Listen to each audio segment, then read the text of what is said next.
నిరుద్యోగ నిర్మూలనకు యువత ఉపాధికి తన వంతు కృషి చేస్తానన్నారు ఎమ్మెల్సీ అభ్యర్థి పెరబత్తుల రాజశేఖర్.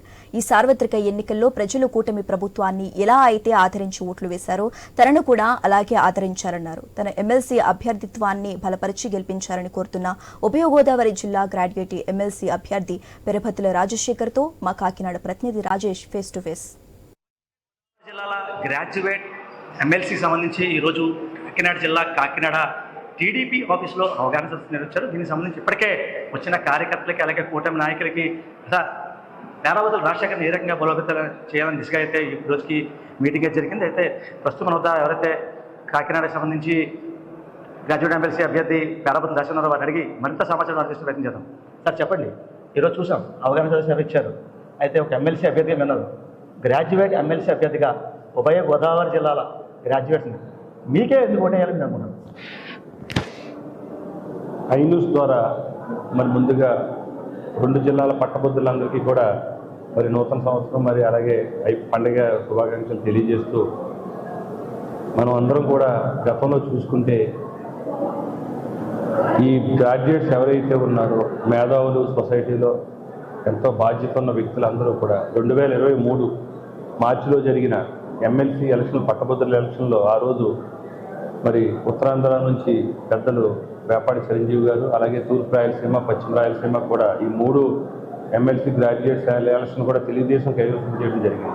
ఆ రోజే ఈ రాష్ట్రంలో ఉన్న మరి పట్టభద్రులు మేధావులు అందరూ కూడా చంద్రబాబు నాయుడు గారి నాయకత్వం అయితేనే ఈ రాష్ట్రం అభివృద్ధి చెందుతుందని నిర్ణయించడం జరిగింది. అదే క్రమంలో మరి జనరల్ ఎలక్షన్ 2024లో కూడా రాష్ట్రం అంతా కూడా పెద్ద ఎత్తున మరి కూటమి ఏదైతే తెలుగుదేశం జనసేన బీజేపీ ఉందో కూటమికి అత్యధిక మెజారిటీ, అంటే ఈ తెలుగు రాష్ట్రాల్లోనే కాదు దేశంలోనే ఎప్పుడూ ఇవ్వని మెజారిటీ ఇవ్వడం జరిగింది.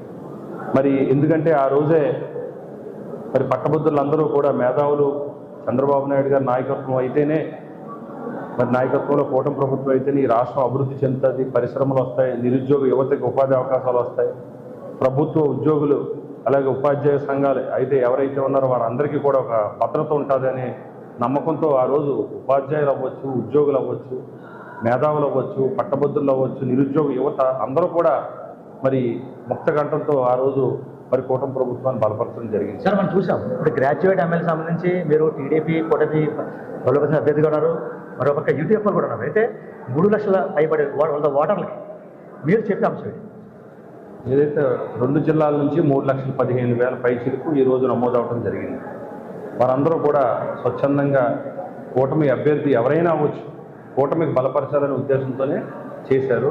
మాకు ఆ రోజు జనరల్ ఎలక్షన్లో మేనిఫెస్టోలో చెప్పడం జరిగింది, నిరుద్యోగ యువతకి 20 లక్షల ఉద్యోగాలు కల్పనే ధ్యేయంగా పనిచేస్తుందని, అలాగే ఎవరైనా ఉద్యోగ అవకాశాలకు ముందు నిరుద్యోగులు ఎవరైతే ఉన్నారో వారందరికీ కూడా భృతి ఇవ్వడం జరుగుతుందని, అదేవిధంగా పట్టభద్రులందరూ అంటే ఉద్యోగస్తులు, ప్రభుత్వ ఉద్యోగస్తులు కానీ టీచర్స్ అవ్వచ్చు ఎవరైనా వారందరికీ కూడా గత ప్రభుత్వం చాలా అన్యాయం చేసింది, వారందరికీ పెండింగ్స్ ఉన్న ఏరియర్స్ అవ్వచ్చు అన్నీ కూడా క్లియర్ చేస్తామని మాట్లాడడం జరిగింది. అదే క్రమంలో మన సంక్రాంతి పండుగ ముందు ఈ ప్రభుత్వ ఏదైతే ఉద్యోగులు వారందరికీ కూడా 1,300 కోట్ల పైచీలకు కూడా ఫస్ట్ విడతగా మరి ఇవ్వడం జరిగింది. రాబోయే రోజుల్లో మొత్తం ఏదైతే పెండింగ్స్ ఉన్నాయో ప్రభుత్వ ఉద్యోగులకు కానీ ఏదైతే టీచర్స్ కానీ అందరికీ కూడా క్లియర్ చేస్తుంది. అదేవిధంగా నిరుద్యోగ యువత గ్రాడ్యుయేట్స్ అందరికీ కూడా మరి ఈ 2 జిల్లాల్లో మంది చూసుకుంటే ఈస్ట్ వెస్ట్ కూడా ఎక్కువ వ్యవసాయ ఆధారిత ప్రాంతాలు, ఇక్కడ ఇండస్ట్రీస్ తక్కువ ఉంటాయి. కానీ ఈరోజు కూటమి ప్రభుత్వం అన్ని ప్రాంతాల్లోనే అభివృద్ధి చేయాలి, అన్ని ప్రాంతాల్లో సమపాలలో ఇండస్ట్రీలు అవ్వచ్చు ఇంకోటి అవ్వచ్చు చేయాలనే ఉద్దేశంతో ఈ 2 జిల్లాల్లో కూడా మనకి ఈస్ట్ వెస్ట్లో కూడా కోస్టల్ కారిడార్ ఎక్కువ, దానికి సంబంధించిన రిలేటెడ్ పరిశ్రమలు పోర్ట్లు అవ్వచ్చు, అదేవిధంగా పరిశ్రమలు అవ్వచ్చు. మనం చూసుకుంటే మనం ఈ 7 నెలల్లో కూడా లక్షలాది కోట్ల పెట్టుబడులు కూడా రావడం జరిగింది. నేను కూడా ఈ 2 జిల్లాల గ్రాడ్యుయేట్స్కి తరఫున మరి ఈ ప్రాంతాల్లో పరిశ్రమలు ఏర్పాటు చేయడానికి కానీ ఉద్యోగ అవకాశాలు కానీ నిరుద్యోగ యువత కల్పించడానికి నా వంతు ఈ ప్రభుత్వంతో పనిచేస్తానని వీరందరికీ మాట్లాడుతున్నాను. ప్రధానంగా చూసుకుంటే గ్రాడ్యుయేట్ ఎమ్మెల్సీ అభ్యర్థిగా మీరు ఉన్నారు. అయితే పేరావతుల రాజశేఖర్ సౌమ్యుడు ఇచ్చిన మాట నెరవేర్చుకుంటాడని చెప్పి కొంతమందికి తెలిసినప్పటికి కూడా ఈ 3,15,000 మంది జనాభాకి మీరు ఇచ్చిన ఏవైతే హామీలు ఉన్నాయో ఖచ్చితంగా నెరవేరుస్తాను, ఖచ్చితంగా ఎవరైతే ఉపాధి లేని యువత ఉన్నారో వారికి ఉద్యోగ అవకాశం కల్పించి దిశగా మీరు అడుగులేస్తారు. అది దాని ప్రకారం కూడా మీరు ఖచ్చితంగా ప్రభుత్వం తీసుకెళ్ళి ఏ రకంగా అడుగులేకపోతారు? ఆల్రెడీ కూటమి ప్రభుత్వం బ్రహ్మాండంగా పనిచేస్తుంది. ఆల్రెడీ ఇచ్చిన మాటలు ఏదైతే మేనిఫెస్టోలో ఇచ్చారో చంద్రబాబు నాయుడు గారు, పవన్ కళ్యాణ్ గారు, బీజేపీ మేనిఫెస్టోలో ఇచ్చిన అంశాల వారీగా అన్నీ కూడా నెరవేరుతుంది. సంక్షేమం అవ్వచ్చు, అభివృద్ధి అవ్వచ్చు, అన్నీ చేస్తున్నాయి. అదేవిధంగా ఈ 2 జిల్లాల్లో ఉన్న గ్రాడ్యుయేట్స్ కూడా నేను ఖచ్చితంగా చెప్పగలండి, చంద్రబాబు నాయుడు గారి నాయకత్వంలో ఈ ప్రాంతంలో ఎక్కువ పరిశ్రమలు తీసుకొచ్చి నిరుద్యోగులు ఎవరైతే ఉన్నారో వివిధ ప్రాంతాలకు వెళ్లకుండా ఈ ప్రాంతంలోనే ఉపాధి కల్పించేదానికి నా వంతుగా కృషి చేస్తాను. అదేవిధంగా ప్రభుత్వ పాఠశాలలు మనం చూసుకున్నట్లయితే విద్యా వ్యవస్థ చాలా అవసరం ఈరోజు. దానికి మా యువ నాయకుడు లోకేష్ బాబు గారు ప్రాతినిధ్యం వహిస్తున్నారు. వారు ఆ విద్యా వ్యవస్థ మీద కూడా పూర్తి అవగాహన ఉంది. విద్యా వ్యవస్థను బలోపేతం చేయడమే కాకుండా స్కూల్స్లో మౌలిక సదుపాయాలు కల్పించి పటిష్టమైన విద్యా వ్యవస్థను తీసుకురావడానికి ఆయన విశేష కృషి చేస్తున్నారు. కాబట్టి ఈ ప్రాంతంలో విద్యా వ్యవస్థను బలోపేతం చేయటం, నిరుద్యోగ యువతకు ఉపాధి అవకాశాలు కల్పించడం ప్రాధాన్యతగా పెట్టుకుని నేను పనిచేస్తానని యువత అందరికీ తెలియజేస్తున్నాం. టీడీపీ సీనియర్ నాయకులు చిరంజీవి గారు వారికి ప్రశ్న సార్ చెప్పండి, ఈరోజు ఏవైతే గ్రాడ్యుయేట్ ఎమ్మెల్యే సంబంధించి మీరు అవగాహన మీరు వచ్చారు, మీ అభ్యర్థికి ఎవరైతే తారాబుద్ధాశారో వాయిని గెలుపొంది తీసుక బలోపేతం తీసుక మీరు ఏ రకంగా అడగలేరు? ఒక దశ ఓటు నమోదు ప్రక్రియ పూర్తి అయిపోయింది. ఇంక రెండో దశ ఏముందంటే ప్రచార దశ. ఈ ప్రచార దశలో భాగంగా 3,15,000 మంది ఓటర్లు ఇప్పటికే నమోదయ్యారు. 440 పైచిలకు పోలింగ్ బూతులు ఉన్నాయి. ప్రతి పోలింగ్ బూత్లు కూడా మా పేరబత్తల రాజశేఖర్ గారు ఇన్ఛార్జీలు పెట్టుకున్నారు. ఓటర్ లిస్ట్ కూడా వచ్చింది. కాబట్టి ఈ ఇన్ఛార్జీలు ఎవరైతే ఉన్నారో ఈ ఇన్ఛార్జీలు ఆ ఓటర్ని ఐడెంటిఫై చేసి ఆ ఓటర్ దగ్గరికి వెళ్ళి ఓటు అప్పీల్ చేయాలి అనేది ఈరోజు సదస్సు యొక్క ప్రధాన ఉద్దేశం. జస్ట్ ఓటు అప్పీల్ చేస్తే ఎలాగూ ఓటరు ఎన్డీఏ కూటమిగా ఓటేస్తాడు. ఎందుకంటే గత ప్రభుత్వం నిరుద్యోగులకు ఒక నోటిఫికేషన్ ఇవ్వలేదు, ఉద్యోగులకి అణిచివేసేసింది, ఉద్యోగుల్ని అనగదొక్కేసింది.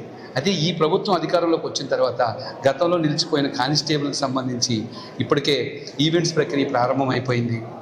అట్లాగే ఏబీపీఎస్కి సంబంధించి డేట్లు పెట్టడం జరిగింది. డిఎస్సి కూడా రేపు ఎస్సీ వర్గీకరణ పూర్తి అయిపోయిన తర్వాత డిఎస్సి నోటిఫికేషన్ ఇవ్వడానికి కూడా రెడీగా ఉంది. కాబట్టి నిరుద్యోగులందరూ కూడా ఎన్డీఏ అభ్యర్థికి గెలిపించాలని ఎదురు చూస్తున్నారు. ఉద్యోగుల విషయానికి వచ్చేసరికి గత ప్రభుత్వం ఉద్యోగులు ప్రశ్నిస్తే వాళ్ళపై కేసులు పెట్టేది. అదే మా ప్రభుత్వం వచ్చిన తర్వాత సపోజ్ ఎడ్యుకేషన్ డిపార్ట్మెంట్లో లోకేష్ బాబు గారు ఏం చేశారంటే టీచర్లు ప్రతి శుక్రవారం వెళ్ళి కమిషనర్తో మాట్లాడి టీచర్ సమస్యలు ఏమున్నా సరే సాల్వ్ చేయండి అని చెప్పి ఎడ్యుకేషన్ మినిస్టర్ గారు కమిషనర్ గారికి ఆర్డర్స్ ఇవ్వడం జరిగింది. కాబట్టి ప్రజాస్వామ్యయుతంగా ఉపాధ్యాయులు ఉద్యోగుల యొక్క కోరికలు ఏంటో ఆ కోరికలకు అనుగుణంగానే ప్రస్తుతం ప్రభుత్వ పరిపాలన జరుగుతుంది. కాబట్టి మా ఎన్డీఏ అభ్యర్థి పేరాబత్తుల రాజశేఖర్ అని మన కార్యకర్త వెళ్ళి చెబితే ఓటు వేయడానికి సిద్ధంగా ఉన్నాడు. ఆ వ్యూహంతో మేము ముందుకెళ్తున్నాం. చూసాం ఏవైతే గత ప్రభుత్వంలో ఇచ్చిన హామీలు ఏవైతే అంతా అంటే నిరుద్యోగులకి వారు ఇచ్చిన హామీలు ఎక్కడ నెరవేర్చలేదు. ఖచ్చితంగా నిరుద్యోగ యువతలో వారందరికీ ఉద్యోగ అవకాశాలు కల్పించే దిశగా అయితే అడుగులు వేస్తున్నాం.